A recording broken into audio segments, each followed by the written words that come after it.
Welcome back to Automotive. This is the episode for the Chevelle. We'll start off with a quick walk around of how rough this girl is nowadays. Now, it's a 1972 Chevelle. When I bought it, there was no engine, no transmission, no interior, no nothing. And she has seen better days. It's been sitting for the last 12, 13 years. And she's going to get cleaned up today-ish. And by ish, I mean I'm going to vacuum it. Now, about 5 years ago, she took a tree. Now, as you can probably tell, she's seen better days even before the tree. Now, most of this was rusted out and needed replaced either way. So, the tree just sped up the timeline on when that will happen. So, this all just kind of crumpled because of the rust. Now, this was originally a Seattle car. As you can tell, at one point I ghetto fabbed a half quarter on there because this was all rusted out. We'll get around to the other side that is just as rusted out and even more dented. Back a little bit. People before me had put house foam in there to shape it and then covered it with Bondo and paint. I ripped that out. The back window was fiberglassed in place, as well as kind of bondoed and everything else you could think of. So she has seen better days. The nose on it is actually not new, but something I'd picked up at a swap meet for $200 because the original quarters were so rusted out, you couldn't bolt them on at the bottom.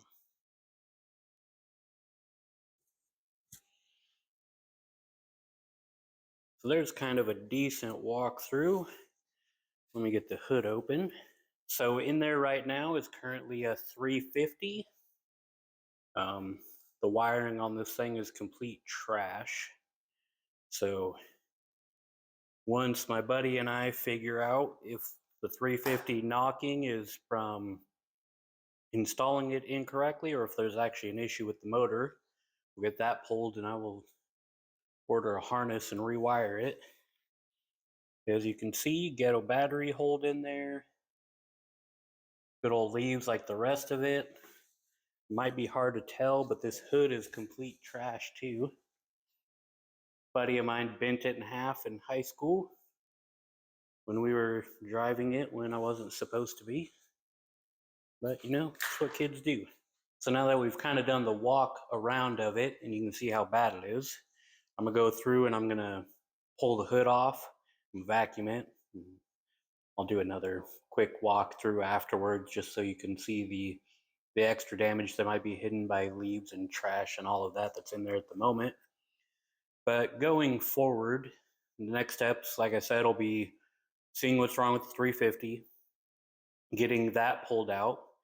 I'm doing your, casual LS swap because it's what everyone does, what I want to do. Current plans for the Chevelle is just going to Mad Max it for a little while. As you can tell, there's a lot of body damage. Thankfully, all those parts, all the sheet metal can be ordered, right? So a couple grand in sheet metal, a ton of welding experience for me, and I can get that all back together. So that'll be nice too. Just go in order, get it cleaned up. The next episode will probably be my friend and I going through figuring out what's wrong with the 350. And then from there, it'll be buying a wire harness, rewiring it all. Once it's all rewired, okay, so go back over that in steps, right? So first step is going to be getting it cleaned out, getting all the leaves, trash out of it, go from there. Then the next episode I bring you guys back for will be my buddy and I figuring out what's knocking, right? So the knocking's very inconsistent. It's odd. I don't know if it's an issue with how the transmission and all that was hooked together when we installed it. Then from there, I'll be ordering a complete rewire kit, trashing all the wire in this thing. It's literally stock for the most part, and a lot of it's just crumbling, falling apart. I had tons of issues with the fuse block when I used to drive it around as a daily. Lights had stopped working, I have to finick with the fuses, getting rid of all that. That's getting all redone.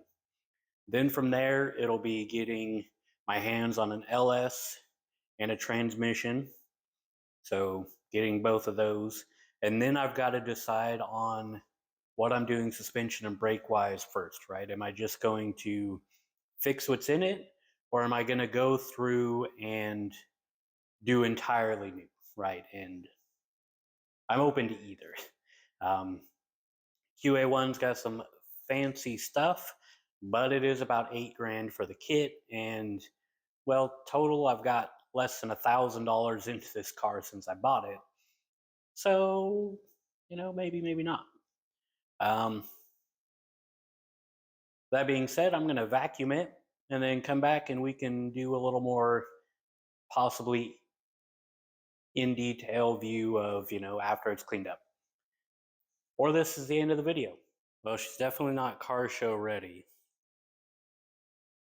But I got the leaves out, hood's off. Man, was there a lot of leaves. Still some in there I can't quite get. It's freezing outside, so I'm not going to start up the pressure washer at this moment. Soon. And look at that. I can sit in it again. Again, not car show ready, but definitely an improvement. I did not touch the windows. No more juice boxes back here. No more leaves. No more broken glass. Took out the destroyed interior that's not even restorable. Get to the trunk area.